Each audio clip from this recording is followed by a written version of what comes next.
தமிழக வாழ்வுரிமை கட்சியின் வேல்முருகன் அவர்கள் இணைஞ்சிருக்காங்க. வணக்கம் ஐயா. இந்த புதிய அவசர சட்டத்தை நீங்கள் எப்படி பார்க்கறீங்க? உங்களுடைய கருத்துக்களை பதிவு செய்யலாம்.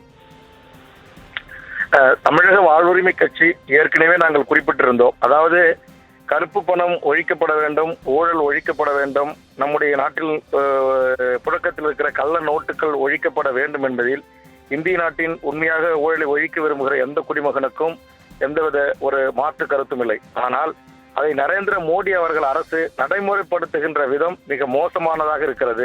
இன்றைக்கு அப்பாவி மக்கள் எவ்வளவு பெரிய துன்பத்துக்கும் துயரத்துக்கும் ஆளாக்கப்படுகிறார்கள் என்பதையெல்லாம் நாம் நிதர்சனமாக கண்டுகொண்டு வருகிறோம்.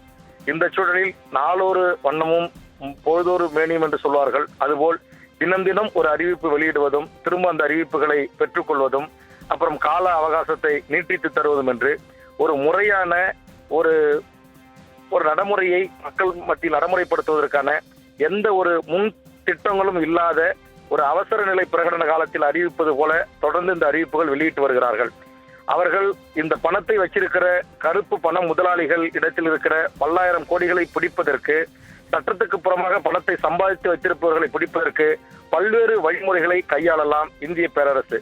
ஆனால் அதற்கு நேர்மாறாக இந்திய நாட்டின் கடகோடியில் இருக்கிற சாதாரண அப்பாவி பொதுமக்களையும் சாதாரண ஊழியர்களையும் அன்றாடம் கூலிகளையும் மிகப்பெரிய துன்பத்துக்கும் அவர்களை வதைக்கும் ஆளாக்கிற இது போன்ற அறிவிப்புகளும் இது போன்ற திட்டங்களும் ஏற்புடையது அல்ல. குறிப்பாக இந்த பணத்தை வைத்திருப்பவர்கள் யார் என்று அவர்களுக்கு தெரியும், யார் பல்லாயிரம் கோடிகளை சுருட்டியிருக்கிறார்கள் என்று தெரியும்.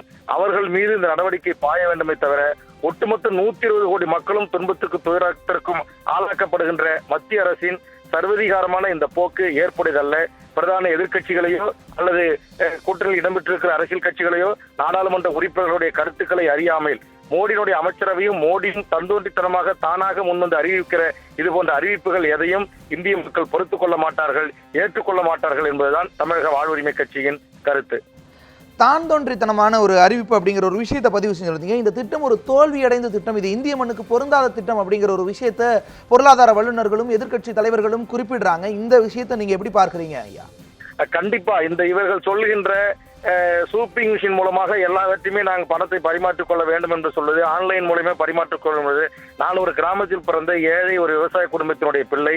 என்னுடைய கிராமத்தில் விளைகின்ற விவசாய பொருட்களை என்னுடைய தாய்மார்கள் கொண்டு வந்து கீரை விற்பதும், முருங்கைக்காய் விற்பதும், கொய்யாப்பழம் விற்பதும், மாம்பழம் விற்பதும், முந்திரி பழங்களை விற்பதும், பலாப்பழங்கள் விற்பங்களை சாலை ஓரங்கள் என்று வியாபாரம் செய்கிறார்கள். அரசு துவங்கி இருக்கின்ற சந்தைகளிலே விவசாயம் செய்கிறார்கள். இங்கு கொண்டு வந்து விவசாயிகள் உற்பத்தி செய்கின்ற விவசாய பொருட்களை நாங்கள் விற்பனை செய்கின்ற போது நாங்கள் எங்கே போவோம்? சூவிங் மிஷினுக்கும் அல்லது ஆன்லைன் ட்ரேடிங் வர்த்தகத்துக்கும். ஆக சாதாரண மக்களை பாதிக்கின்ற இந்தியா விவசாயிகளுடைய நாடு, விவசாயிகள் இந்தியாவின் முதுகெலும்பு என்று சொல்லக்கூடுகின்ற அரசுகள் ஆக இந்த விவசாயிகளுடைய வாழ்வியல் சிக்கலை குறித்து கொஞ்சமும் இவர்கள் கவலைப்பட்டதாக தெரியவில்லை. அதனால்தான் பொருளாதார நிபுணர்களும் பிரதான எதிர்க்கட்சிகளும் இதை கடுமையாக எதிர்க்கிறார்கள். இது முழுக்க நரேந்திர மோடி அரசனுடைய மிகப்பெரிய தோல்வியை தான் இது காட்டுகிறது. பணம் இன்றைக்கு இவர்கள் சொன்னார்கள் 2000க்கு நாங்கள் வரிசையில காத்து இருக்கிறோம் அப்பாவி பொதுமக்கள்.